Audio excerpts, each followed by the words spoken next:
the wedding hall smelled of ash and cold wax. Black banners hung from the rafters of Black Bell Hall, not white, not silver, but the deep mourning cloth of a kingdom that had not yet decided what it was grieving. Sable Nocturne stood at the altar in a gown the color of midnight and tarnished silver.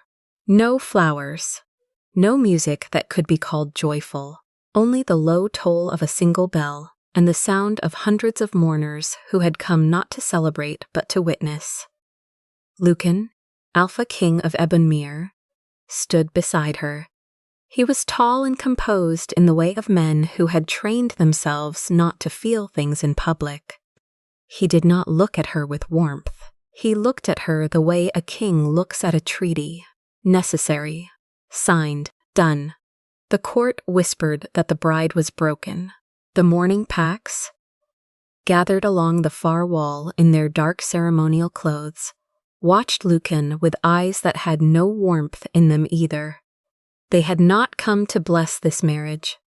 They had come because they needed to see if their grief would be buried beneath it.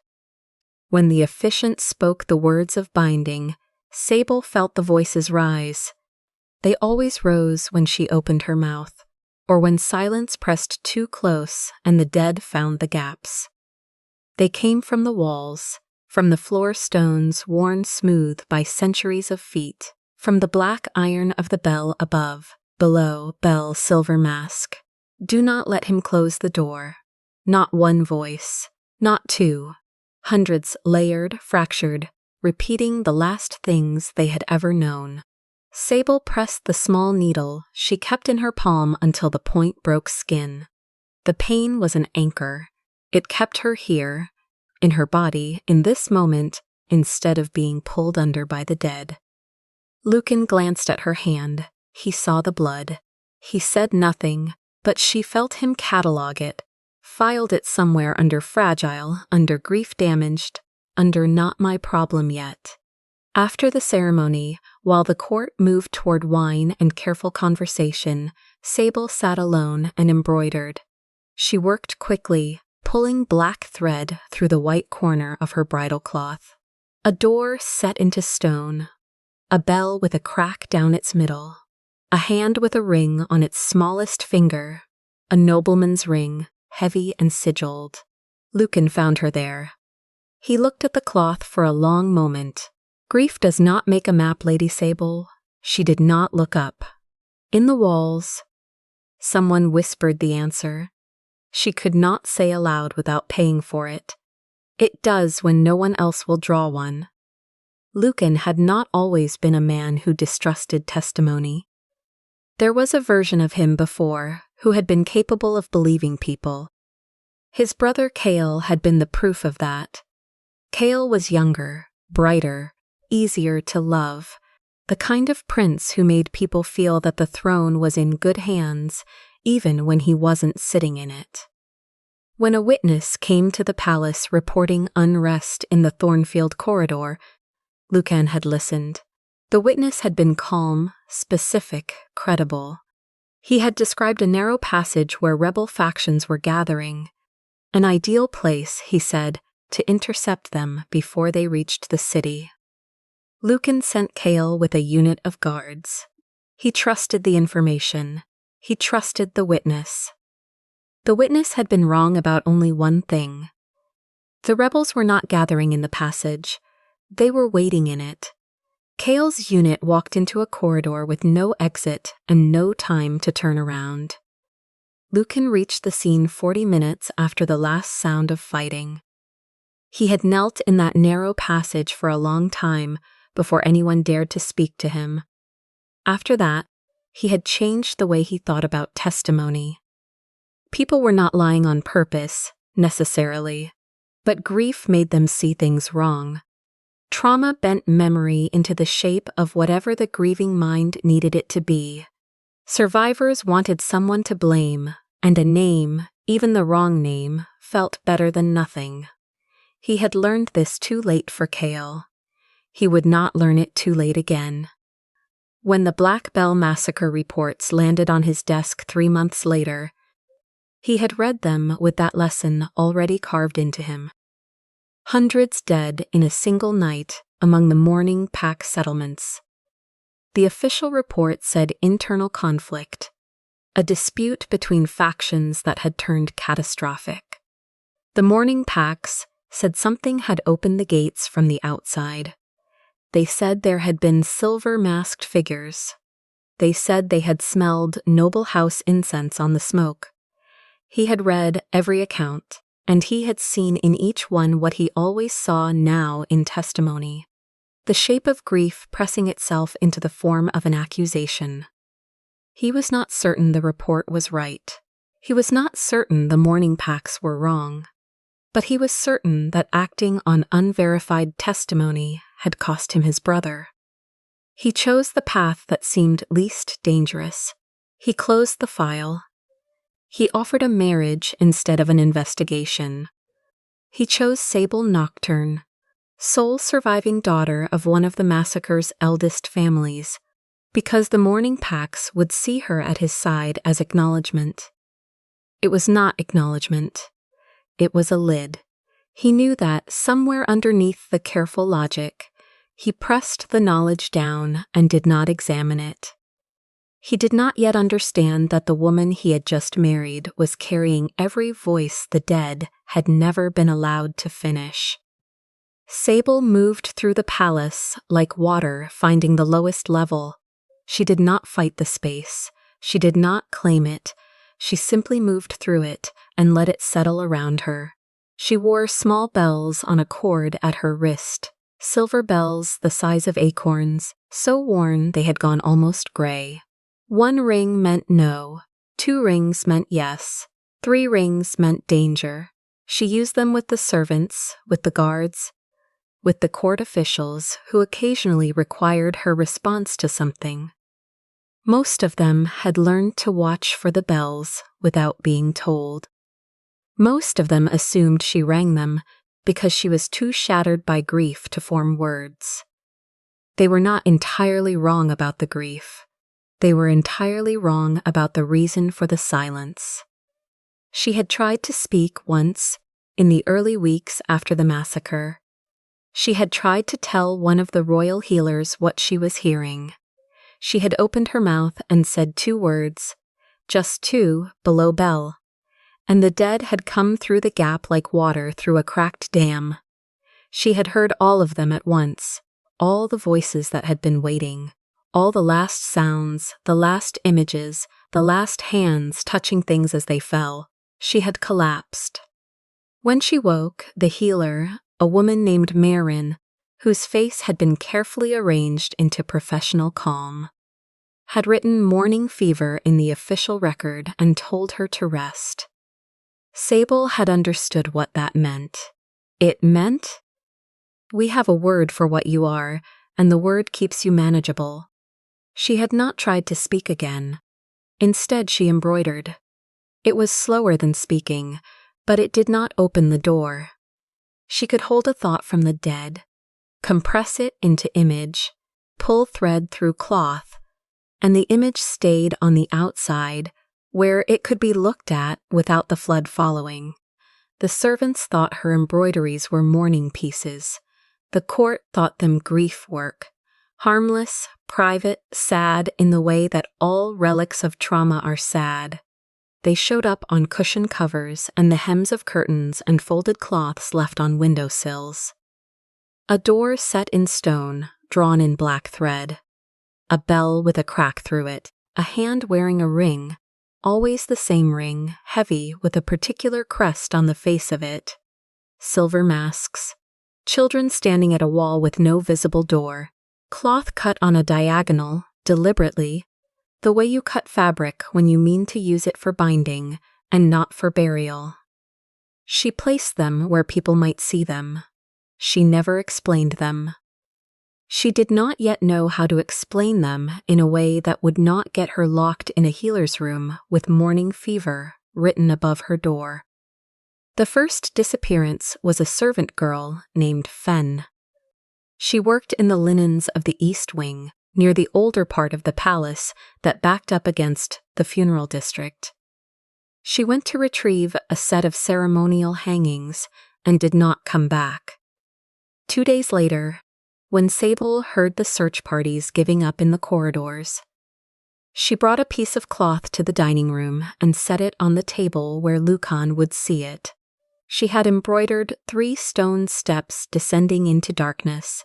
Just the steps, nothing below, nothing above. Lucan looked at it over his morning correspondence. He said nothing. 3 days after that, Captain Rusk's patrol found a hidden stair beneath the old funeral house floor. 3 steps of worn granite leading down into a passage that was not on any palace map. Fen was not there, but her apron was. Lucan sent for Sable. He did not accuse her. He studied her the way he studied battle maps, looking for the logic underneath. "How did you know about the stairs?" She tapped 3 short notes on her bell cord. Danger. He waited for more. She pulled out her embroidery and began to work while he watched. An arrow pointing down, a child's shoe, a piece of cut cloth, just as she had stitched it before. He watched her hands for a long time. Then he stood and left the room, and she heard him calling for Rusk. She did not know whether she had moved him or simply given him something interesting to investigate. Either way, the steps had been real. 2 weeks later, a child from one of the Mourning Pack families living near the city's edge disappeared. The child was 7 years old and had been seen near the eastern wall. Sable embroidered a silver mask, not whole, but cracked, the way masks crack when the metal has been stressed, and beside it, a piece of cloth cut on the diagonal. She left it on the chair outside Lucan's study. 4 days later, Rusk found a cache of materials in a warehouse connected to Lord Valor's household accounts. Among them were remnants of cut funeral cloth, and a silver mask with a crack along the cheek. Lucan came to her rooms that evening. He stood in the doorway and looked at the walls she had covered in her embroideries, all of them hanging in sequence now, connected by the same figures, the same symbols, the same ringed hand appearing and reappearing. "You are not embroidering grief," he said. She rang 2 bells. "Yes." "Then what are you embroidering?" She held up the newest piece, a door, a hand with a ring, an old man standing at the top of a stair.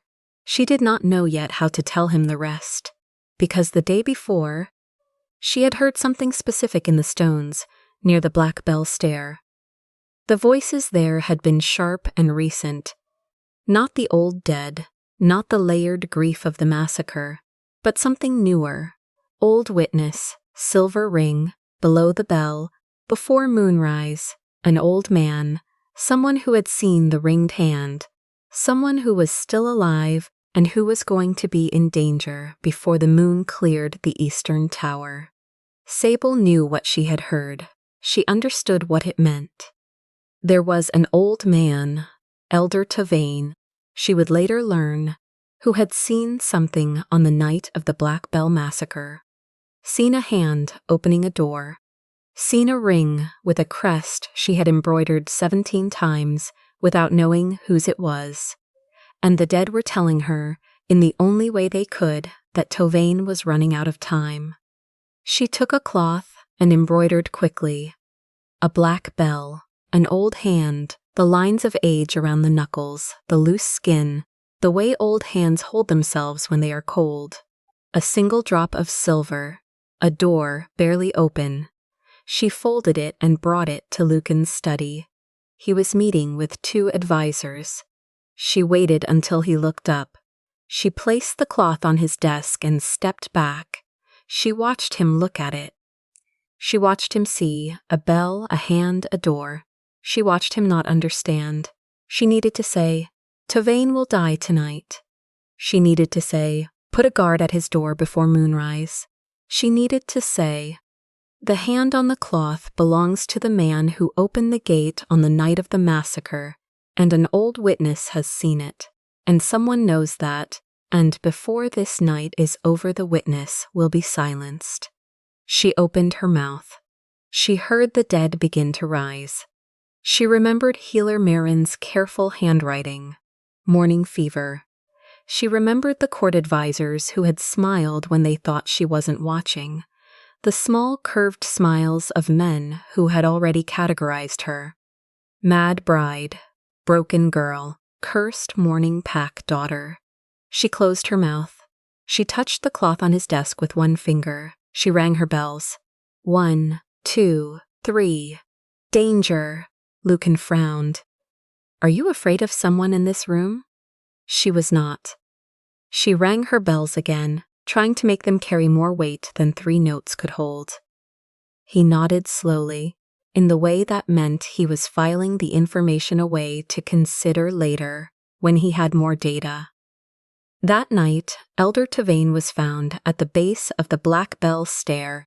He had been killed with something silver. On his palm were deep scratch marks, the kind made by fingernails when a hand is pulled away from something it was clutching. There was no ring on the floor nearby, but the shape of the marks matched the weight of a heavy signet ring pressed hard against skin. Sable sat in her rooms and did not embroider. For a long time, she simply sat. She had known. She had known, and she had let her fear choose silence, and an old man who had survived the massacre and carried its secret inside him for months was dead because of what she had not said. Gravekeeper Aura found her there near dawn. Aura was old in the way of women who have spent their lives working at the edge of death, not morbid, not soft, but completely without illusions. She sat across from Sable and looked at her for a long time. The dead are not asking you to scream, child. Sable looked at her. They are asking you to make the living count them correctly. Sibbles understood. The dead were not asking her to sacrifice herself to their voices.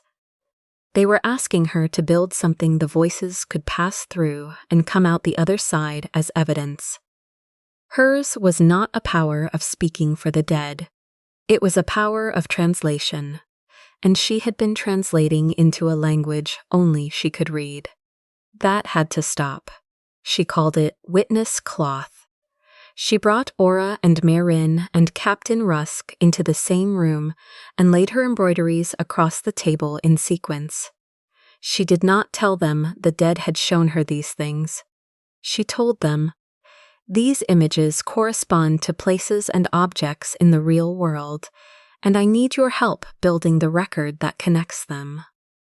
Aura brought her grave records, notebooks that went back decades, cataloging which graves were occupied, which had been disturbed, which names had been removed from the mourning cloths without a death recorded.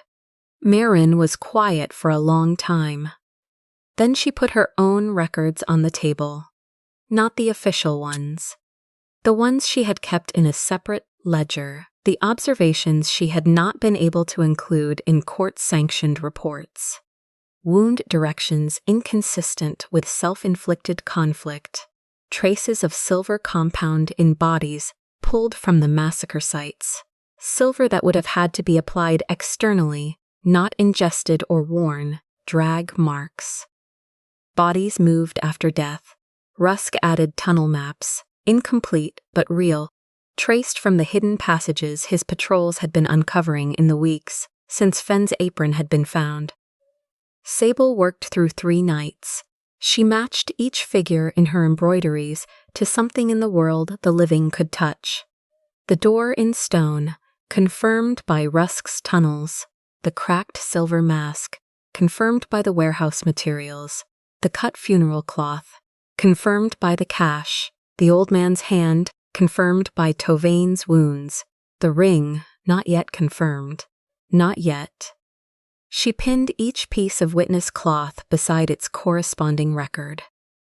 She drew a separate map of the tunnel system beneath the funeral district, using thread color to indicate which sections the dead had shown her and which Rusk's teams had physically walked. They matched. She added a list of missing names, people the grave records showed as unburied, unrecorded, taken somewhere that was not a grave. The list was 43 names longer than any official count. She made a separate cloth for the motive, a grid of symbols, a mine shaft, a vein of silver, a line of graves above it, a second line showing the graves removed, a third line showing the mine accessible. She left it last because she wanted Lucan to reach it after he had already accepted everything else. He came on the 4th morning. He stood at the table for a long time. He moved through the sequence she had laid out, reading it the way she had arranged it. Cloth beside record, symbol beside evidence, absence beside name. When he reached the mine map, he was quiet for so long that Aura left the room and came back with tea that no one drank. "I thought silence meant there was nothing I could use," he said. Sable rang her bell. Once. No, she took a strip of black cloth and wrote on it with a thin brush. She pushed it across the table to him. "Silence is where they put what they do not want counted." Lucan read it twice. He set it down carefully, the way you set down something you know you will need to pick up again. "I should have assigned a guard to Tavain. She did not absolve him. She also did not add to it. She let it be what it was." "I want to arrest Valor tonight," he said. She shook her head. She tapped the cloth with the mine map. She tapped the list of 43 missing names. She tapped Aura's grave records. One arrest, one night, without a court, and Valor's allies would call it the Mad Bride's vendetta. They would say Lucan had been manipulated by a Mourning Pack girl with morning fever. They would say the testimony was ghosts and grief and political maneuvering. She wrote, "Morning Court." Lucan looked at the words. He was quiet for a moment. Then he ordered the court convened. Valor moved first. He had sources in the palace, men who understood that a king beginning to listen to his silent bride was a king beginning to become unpredictable. He released a statement through his household clerks. The Alpha King's bride had been exhibiting signs of supernatural disturbance since the massacre. Her history of collapse and incoherence had been documented by palace healers. Her embroideries were the work of a mind damaged by grief and shaped by Mourning Pack superstition. She was manipulating the king through an emotional performance of mourning. The court should be protected from her influence before she destabilized the peace that the marriage had been designed to create. He named Healer Marin. He attached the record, "Morning Fever," signed. Marin's hands shook when Sable's people showed her the statement. She stood in Sable's rooms and looked at the document and did not speak for a long time. Sable watched her. She did not rush her. She knew what Marin was weighing. Safety on one side, the truth on the other, and the specific weight of having signed something false and lived with it. Marin sat down. "I wrote that diagnosis because Lord Valor's household had influence over the palace medical appointments," she said. "I knew when I wrote it that it was not accurate." She looked at Sable directly. "You were not experiencing morning fever. You were experiencing what happens when someone with dead listening hears the voices of hundreds of people who died violently and are not yet at rest. It is not madness. It is overload, and I am prepared to say so publicly with the correct documentation before whatever court requires it." Sable rang her bells twice. Yes. The day before the morning court, Valor sent one more message. He requested an audience with Lucan to remind him that the dead cannot testify. That Mourning Pack superstition about the voices of the fallen was not admissible as evidence in the court of Ebonmere. That a king who trusted ghost stories over the word of a long-standing noble ally was a king who would find his alliances very fragile. Graves are only sacred until silver is found beneath them. Lucan received him in the throne room. He listened to the full speech. Then he said, "She is not bringing ghosts. She is bringing what the ghosts touched. He dismissed the audience. Valor left. Sable, standing in the corridor outside, heard the doors close. She thought of Tavain. She thought of the 43 names. She thought of the voices in the walls, still repeating their last moments in the stone. She took a breath. Then she went back to the witness cloth and made sure everything was in order. The morning court opened at midday. Black Bell Hall had been cleared of its court furniture and refitted with long tables and plain chairs. No throne base, no hierarchy of seating. The witness cloth panels hung on the walls, all of them in sequence, beginning with the door and the bell from the wedding night. The mourning packs filled the far side of the room. They brought their mourning cords and their bells, one bell for each person they had lost, hung from a cord and carried in silence. The sound of them moving to their seats was the sound of loss made audible. Aura sat at one of the long tables, her record books stacked beside her. Marin sat beside her, her corrected reports in a leather folder. Rusk stood near the tunnel maps pinned to the far wall. Lucan took a seat at the table. Not at the head. At the side, where a witness sits. Valor stood near the door with his household counsel, his expression carefully composed into the look of a man indulging something tiresome. Sable walked to the front of the room. The bells on her wrist cord sounded with each step. The room was completely quiet. She rang her wrist bells. 1, 2, 3, danger. Then she looked at the room and said, "I was not silent because I had nothing to say." Her voice cost her.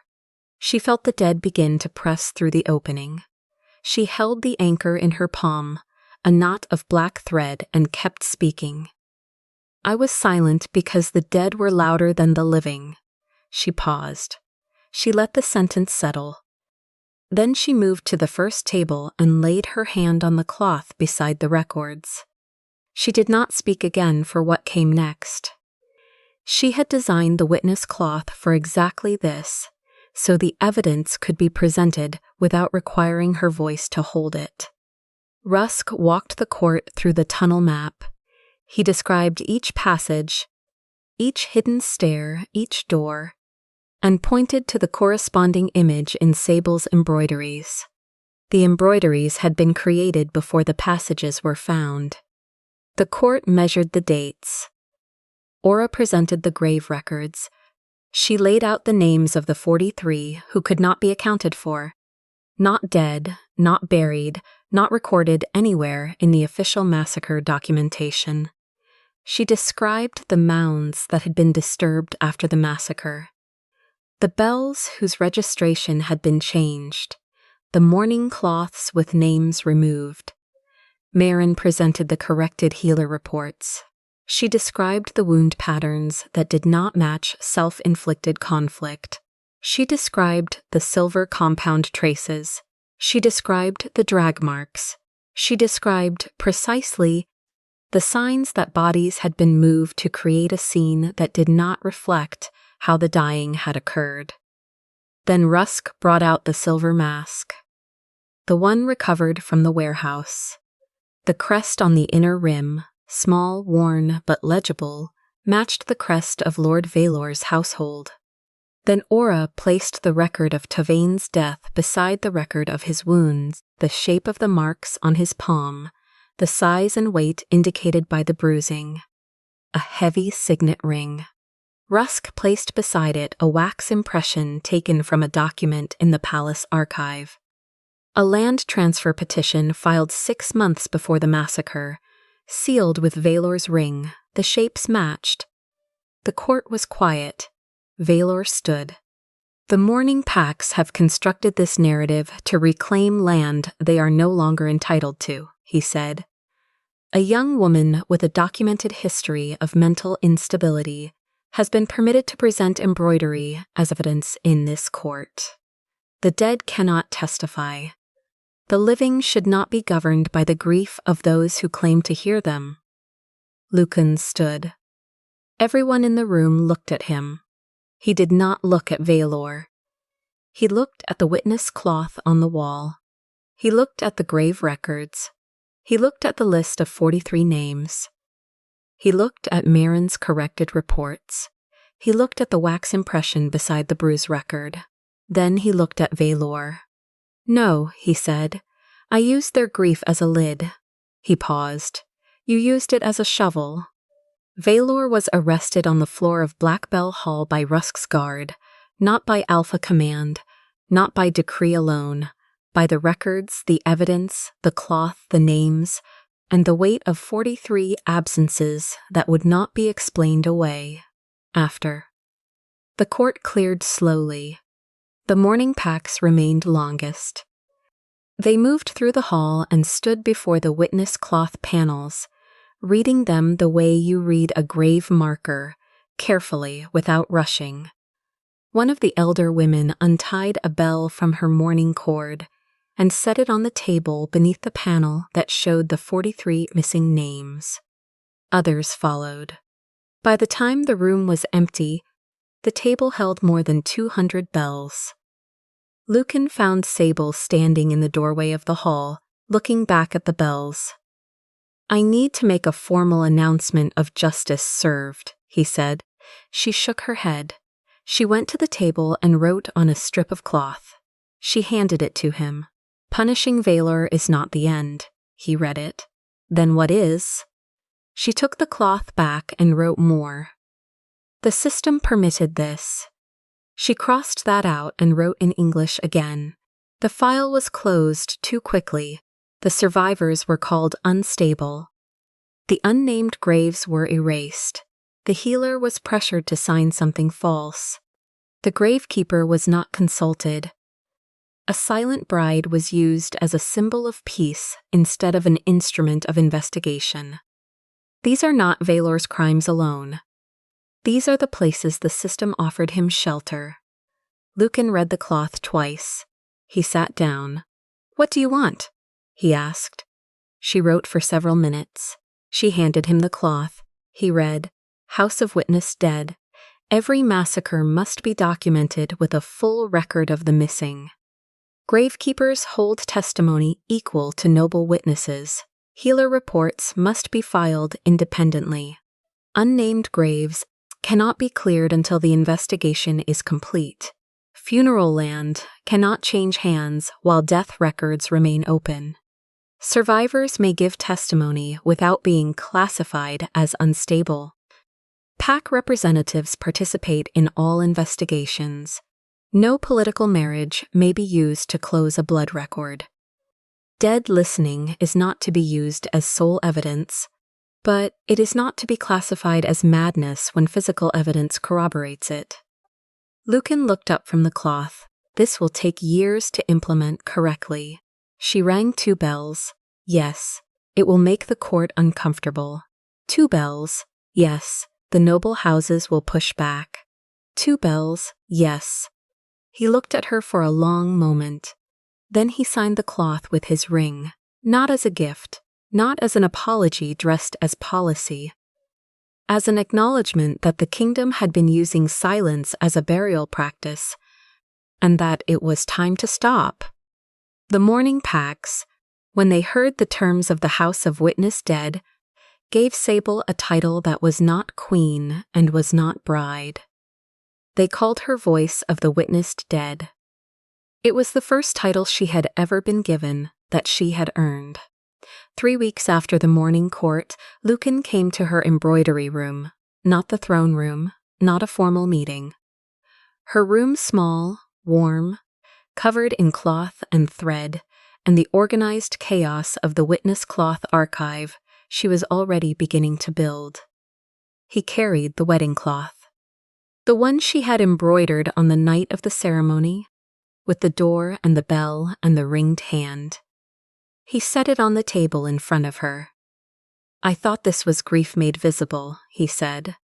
"I see now it was a report waiting for someone to learn how to read it."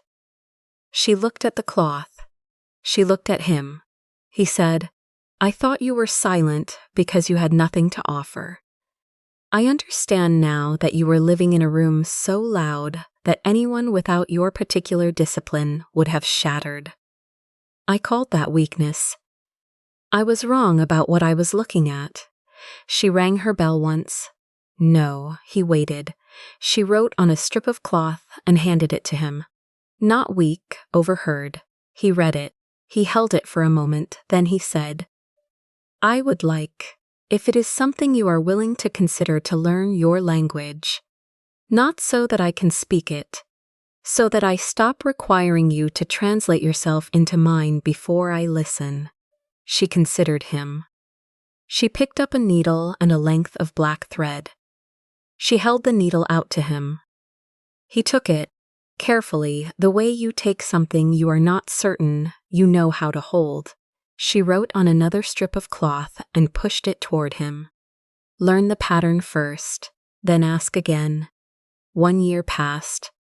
The House of Witness Dead opened in a building adjacent to Black Bell Hall, not inside the palace, not inside the funeral district, but between them. Neutral ground. The first staff included a gravekeeper, 2 healers, 3 pack representatives, a survivor advocate, and an independent records keeper. They took their first case in the 2nd week. A family in the northern settlements had reported 3 disappearances over 14 months. No official record, no graves, no acknowledged investigation. The house opened a file. On the morning the case was officially registered, Sable stood before a new witness cloth, blank, waiting. Lucan came in carrying a folder. He set it on the table. He did not open it and begin directing. He looked at her and asked, What can be counted? Aura set her grave records down beside the folder. Marin placed the preliminary healer assessment beside that. A woman who had survived the northern disappearances placed a small bell on the table, worn, silver gray, tied with a mourning cord. Sable rang her wrist bells, 2 rings, yes. She took the needle and began. The first stitch was black thread on white cloth. A door, not a closed door, not a locked door. A door just barely open. The kind that means someone has been through it and left it that way so others could follow. Sable had entered the palace as a silent bride. But silence had never meant emptiness. It had meant a kingdom of dead voices waiting for someone brave enough to turn grief into evidence, and a king who finally understood that peace built over uncounted graves was only another kind of burial. She pulled the thread through. She kept working. Outside, through the windows of this House of Witness Dead, the bells of the mourning district began their morning toll. Not a death bell, not a warning, a counting bell, one for each name that was no longer allowed to go unrecorded.